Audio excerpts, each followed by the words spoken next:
Welcome everybody to our modern halacha. Usually we do halachot Shabbat this year, but I want to dedicate this year to my dear Talmud Eliyahu ben Yoel that went to yeshiva. I'm so proud of him, and I hope you do the best, become the biggest tzaddik, Talmid Chacham, and Eved Hashem possible.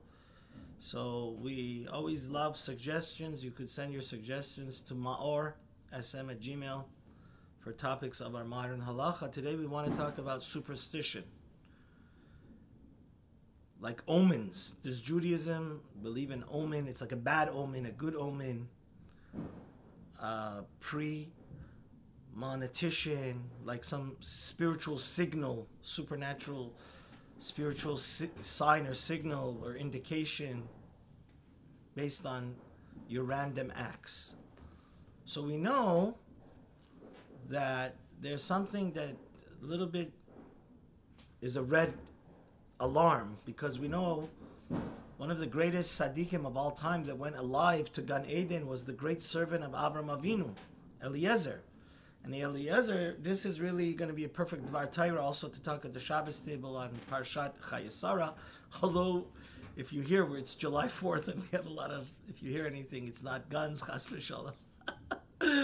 But the question is, Eliezer did some like a superstitious, some spiritual, irrational, type of sign or signal. He said, how am I going to know the right woman for my master Avraham's son, Yitzchak? The girl that decides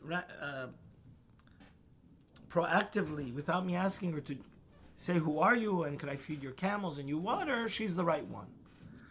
Because it's like a luck charm. So we had a shir on Mazel a few weeks ago. I don't know if you were here. I think you were here. But this is not so much Mazel, but so how is that kosher? Does Judaism allow superstition and omens, some type of random signals? So actually the answer is positively no. And Baruch Hashem, we found the Chafetz Chaim's concise, practical mitzvah today, which is going to back us up. There's a Gemara in Sanhedrin, and it's a very interesting Gemara. For our more sophisticated listeners, or any listeners, it's always good to, my Rebbe, Rav Kolevsky Zatzal, used to say, Otiot Machkimot. You could go look it up in the Talmud Bavli, 65b. Sanhedrin says, one of the 613 commandments of the Torah, it says in Parashat, I think it's Kedoshim, and you could go look at this up in your Torah, chapter 19, Pasuk 26, the name of Hashem, 1926, Vayikra, the Torah says, Lo tenachashu, which means do not be superstitious.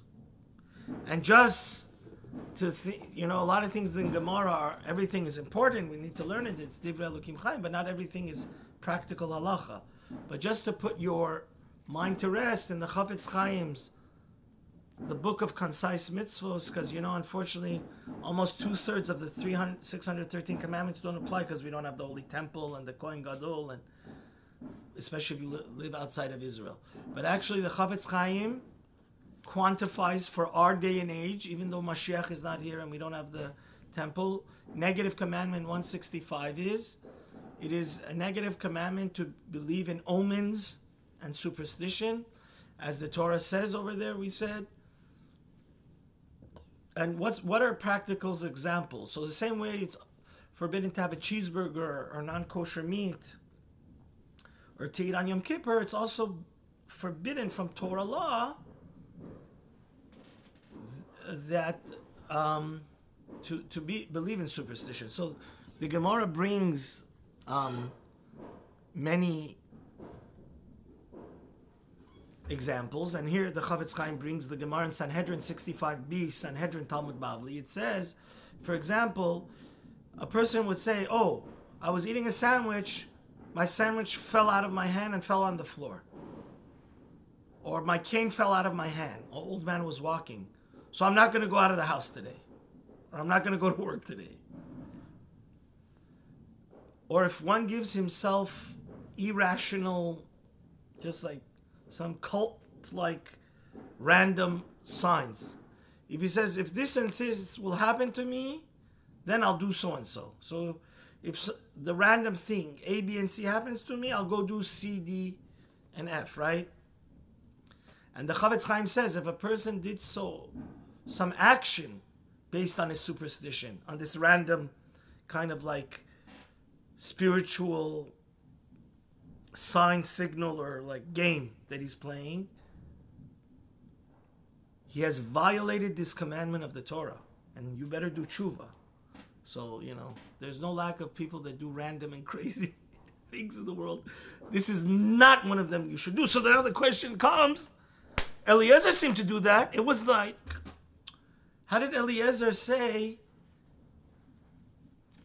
God, the first woman that comes up to me and asks me for water, she must be the perfect one to marry my master, Isaac, Yitzchak Avini. And the problem is, another example of this is a person who does not, let's say somebody's a beggar.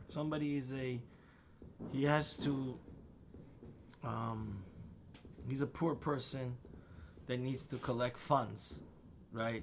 Like a meshulach, or a... So you know what he says? He says, a person who says not to collect money from this first thing in the morning or from Rosh Chodesh has a bad sign to start the day. So again, a person is in need of money. So he says, if a dog barks at me in the beginning of the day, that means that's a bad sign. I'm not going to go feed my wife and kids even though they're hungry, right? This is not good stuff. Now the Gemara says in Chulin, this is another Gemara everybody should look up, and we're going to read the Gemara now actually.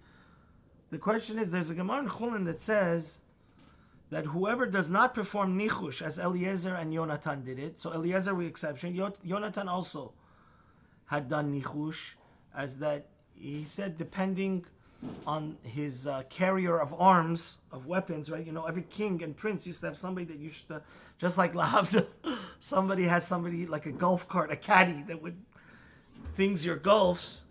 The weapons in the olden days were swords. You had somebody that your weapon carrier. So he would say, if so and so, such a thing happens to my weapon carrier, the son of the first king of Israel, Saul, said that if Yonatan's my weapon carrier, so and so happens, must be we're going to win in the war or lose the war. It's like an irrational thing. We'll see what the Rambam says. So it says, anything that has not, if you don't do it like Eliezer and Yonatan, it's not considered nichush. So this seems to imply that Eliezer made a sign and signal, a random signal, a superstitious omen, right? Because whoever brings me water, that was against practical commandments of today, right? So how could Eliezer, that he was one of the few people like Eliyahu Hanavi went alive to Gan Eden,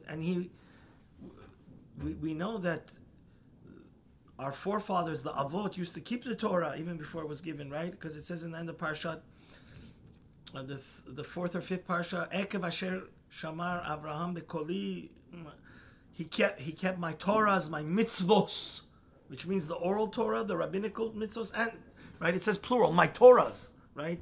The oral Torah and the written Torah. It says it black and white in the Torah there. He kept my commandments.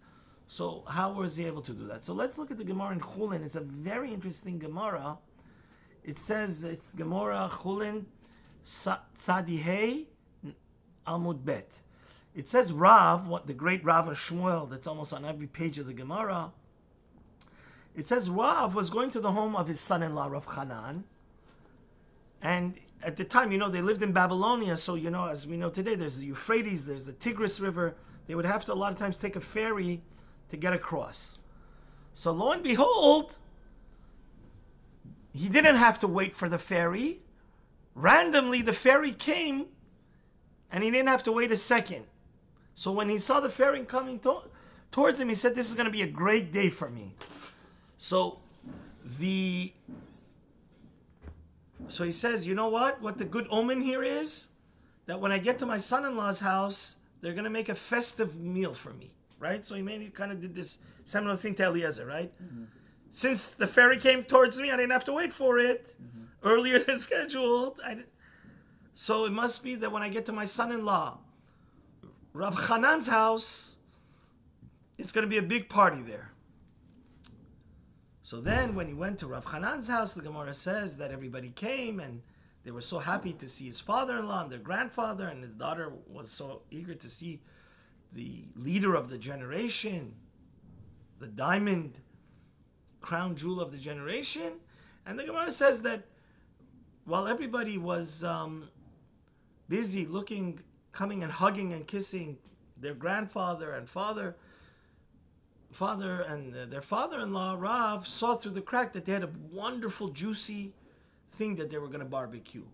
But Rav holds basar shenet alam min ha'ayin is also, right? You're never allowed, like, even in an airplane, you should know. One of the reasons why we need a mashgiach tamidi in restaurants and koshers, we're worried that non-Jews are going to swap out our meat with their meat and interchange it. So Rav said, all of you were hugging and kissing me. You put your back to the meat. Maybe some animal or crow or somebody would you guys can't take your eyes off the meat for a second. So why not buy dairy? Why is dairy more? No, we don't make that gezerah by dairy. It's called, you know this halacha. It's called basar shenes alam min ha'ayin. Meat that was, left alone. And there's no sign to know this is kosher, this is not, right? That's a whole, maybe we'll give a shir on our modern halacha of how that applies in modern day. Anyways, the bottom line is, when they threw the party and made this grand barbecue in his honor, he did not eat the meat, Rav. So the Gemara asks, why didn't he eat the meat? Is it because he had done the mistake of Omen? Right? He realized retroactively, hey, I shouldn't have made an Omen that if the ferry comes to me. So he kind of didn't want to benefit from.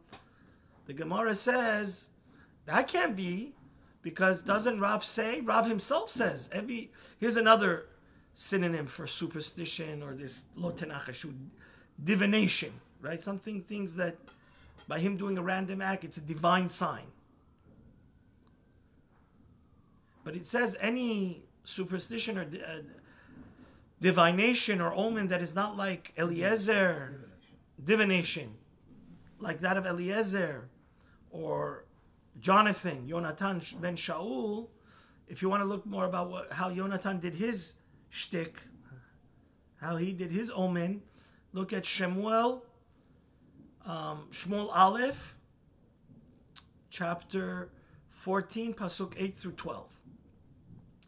So it says, first of all, Rav did not rely on this practically, like the Chafetz Chaim said, La halacha. It's not like he said, if the ferry comes to me, I'll go. If it doesn't, I don't go. He was going to, it didn't make a difference.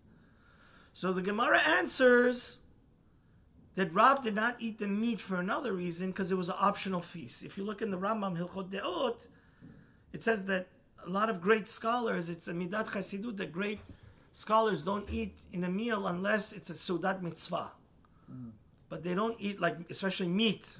My Rebbe, I know Harav Eliezer ben David didn't used to eat meat during the week, only in honor of Shabbat. There's many tzaddikim. The Marchu writes this. People that want to learn sod shouldn't try not to have red meat, only in honor of Shabbat, because you want to be holy.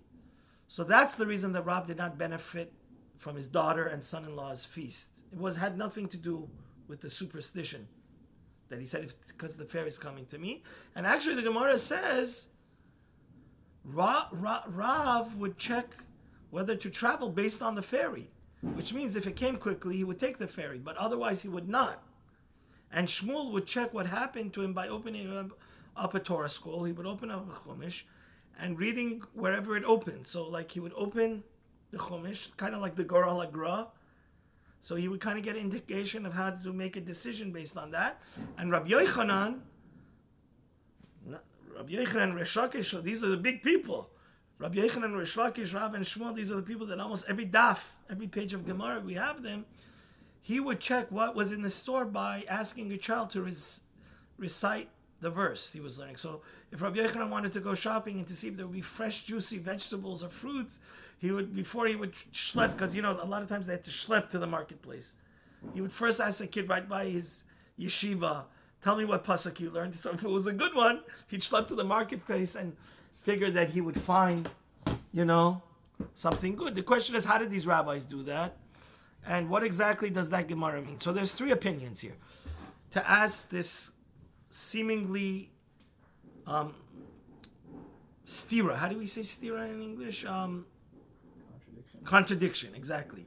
From, first of all, the classical first one, Eliezer did, and Yonatan did, the Talmudic rabbis did, between this forbidden act that is, just like it's forbidden to desecrate Shabbat and all the other 613, it's forbidden to be a superstitious person. So, how do we understand? So Tosfos says a very interesting thing. This Gemara that we just spent the last 5 minutes learning. Tosfos over there asks the same question. And he actually says something funny. He says, first of all, since Eliezer wasn't really technically Jewish, this mitzvah he decided not to keep. The Nefesh HaChaim says there's many opinions that say they kept based on what they saw. They didn't keep it. They didn't have to technically keep it.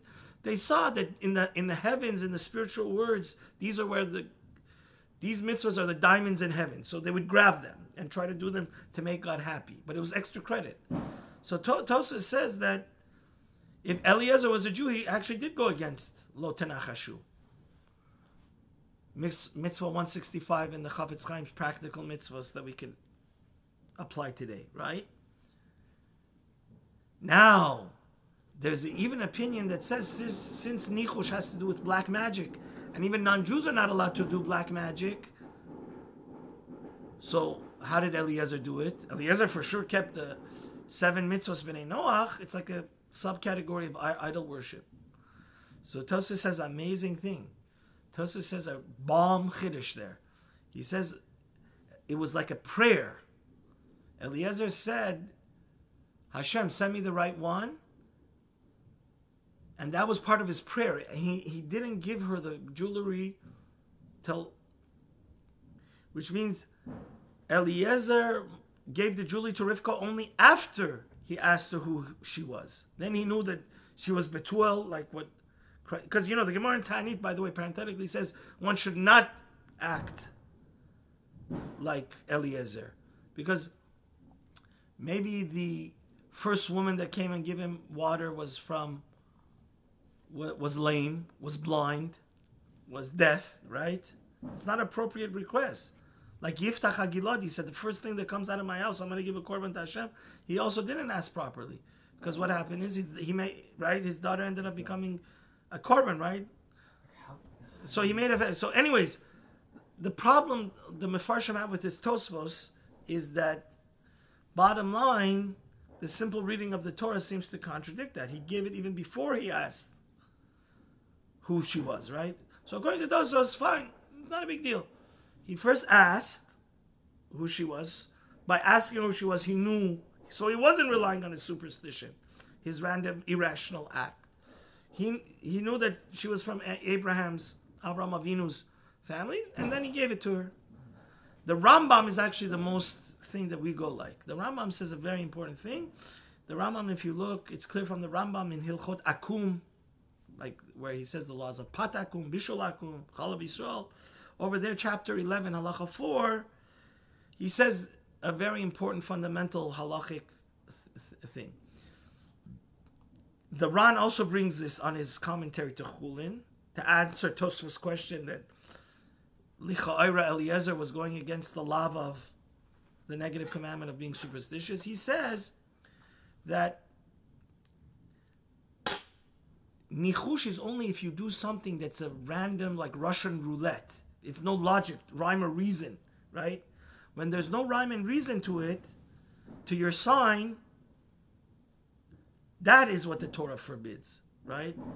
Because it's like, it goes into this black box of like black magic and believing in, like Jews are also not allowed to go do the tarot cards, and because we're above Mazel.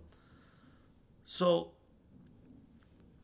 the Ran explains that based on the Rambam, that because the sign he made was typical nichush, if it would have not been logical. The prohibition against nichush applies only to acting on an illogical, right, non-logical sign. Secondly, if a person would not act, the Chavetz Chaim brought this in his book also, on the sign, but merely note that it's a good mazel or bad mazel, that's also not forbidden. You understand? So in order for it to be... So the Rambam is saying something that makes a lot of sense. Actually, looking in the sugya, I mean, I can't profess to be an expert in the sugya, but when you're kind of lottery you do, or like a superstitious thing you do, and I even want to make the answer clearer. Eliezer's thing was logical because he's saying a girl that has good midot is a giver, right? Who was the ultimate giver? Avraham Avinu. So she's, it's like peanut butter and jelly. She's a giver. Avraham Avinu, from his A to Z, the essence of his spiritual being, his soul is giving. So that's a good thing. And by the way, that we see that from the Gemara and Rav also. The Gemara answers this. The reason why Rav taking the ferry to his daughter's house wasn't nichush is because Rav would have gone everywhere, right? If in your own mind you want to say, oh, if this thing happens, it's a good sign, it's a bad sign, you haven't gone against the law. It's once when you take action, like the Gemara in Sanhedrin says, you don't eat, you don't go out of your house, you become like, Hashem doesn't want that from you, right? And then there's finally the opinion of the Ravid. The Ravid also, the Ramah, by the way, this is a whole chapter in Shulchan Aruch. I actually didn't know. In volume 3 of the Shulchan Aruch, in chapter 179, there's a whole plenty of details if one is interested more in this stuff. That there's many details. Actually, in this whole seif, wow, there's 19 halachot, right? It's where the laws of not making tattoos, which hopefully we do once also. I was asked to give that shir once. But anyways, the Ravid's opinion is brought down by the Ramah in Yoredeya 179, halacha 4, seif 4. The Ravid learns that if a person you're allowed to make any sign you want for yourself privately, for your own private decision making, as long as you're not following the protocol of the superstitious people of your generation. Which means, if like the pagan Goyish people in your generation, right, part of their religion or cult is if A happens, if bread falls out of their mouth, then they don't go to work, right? So it's kind of like you're going bechukas hagoy. You're going. It's like a subcategory of avodah zara, but as long as it's your own personal craziness, it's your own random. You invented it. You're not following any cult or any gang of superstitious people's practice, right? It's your own personal thing that you'd made up. Then that's, you understand? That's why Eliezer didn't do anything wrong, right? Eliezer wasn't following the pagan practice of these superstitious cults, right? The black magic cults of his time. And actually, the Ravid learns the Gemara that it really means if it's not like, it's the reason why it's not nichush, if it's not like, the Gemara is not saying that Eliezer or Yonatan ben Shaul did nichush. It actually means that if it's not like Yonatan and Eliezer's, if it's unlike that of Eliezer and Yonatan, it is not nichush. It means that if it is not permitted nichush. If you do it like Eliezer, which was, they weren't following the common practice of goyish, superstitious, crazy people of their time. They made it up themselves, right? It's a private invention of themselves. That's why it's not nichush, right? The conclusion of our halacha is that both the Rambam, the second opinion we buy it, and the Ravid make sense. So as long it is appropriate that a person, especially a Sfaradim that always go like Rambam, because that's the main default halachic source when the Shulchan Aruch is not clear. And the Grazal, also I looked, the Bir HaGra brings that we should follow the Rambam. As long as your sign is not illogical to determine your future actions, then it's fine, because we also know there's a minhag to do the Goral Achida, the Goral HaGra, and it doesn't fall under this prohibition, because actually, if you're the main problem, and by the way, today's shir is based on Halachic World by Rabbi Mantros, the vast majority of it, we thank him. But the problem becomes where you believe in randomness rather than God. But if it's coming from a holy place, it's fine.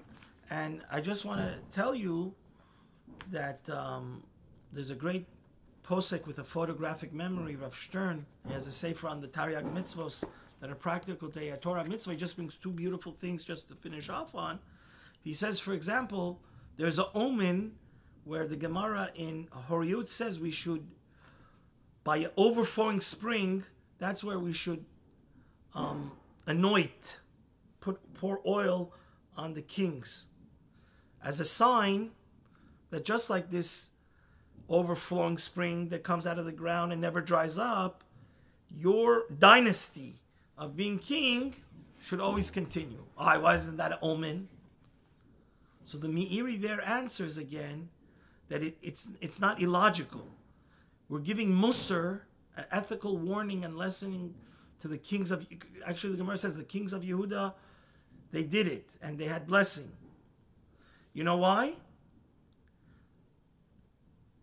Because it says we're giving Musar that if the king acts kosher with fear of heaven, like a Mayan, does it ever lie? It's like the sun. It's always giving over its overflowing juice and water and blessing to the community, right? So it's like, it's ne'eman. It's a trustworthy source of water. So if the king also doesn't become a dirty politician and stays uncorrupted and loyal to his calling to be a public servant, also he's going to have a lot of blessing and he's going to be like this overflowing spring. So again, it's a logical thing we're doing. When you do crazy stuff, that's what the Torah doesn't want. You understand? And there's amazing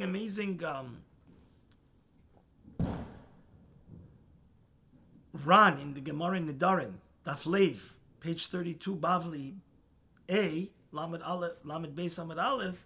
The Gemara says, Asan, this idea of superstition is not for that's the blessing Bilam gave us. We're going to read in a few weeks Parsha. Ki lo nachash beYaakov. It's interesting. It's the snake. This thing that we're not allowed to do superstition is a snake. Snake is dirty, is the Satan. We have to trust in Hashem. And look what the Gemara says. The Gemara explains when Bilam said lo nachash beYaakov, there's no superstition in the nation of Israel. He says if you had the Yetzer Hara to go after one of these superstitious things and you didn't, well, you know what the Gemara says? Hashem is going to give you a reward that even the angels, the heavenly angels, can't fathom.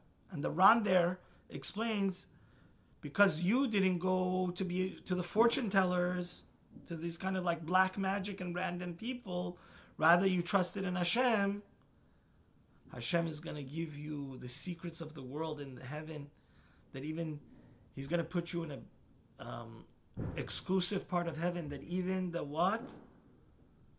Angels can't fathom, don't know, right? It's such a glorious and unique place that even the angels don't know. So bottom line is, Rabbi Yaakov Hillel, our great Rebbe, has a whole book about this, Tamim Tiem Hashem Lekecha. He brings a cute story. He says, actually one time, one of the great Gedolim wanted to do the Goral HaGra, and guess what pasuk came out? Tamim Tiem Hashem Lekecha. Just trust Hashem. So again, we Jews can pray to Hashem like we had a shir around a month ago.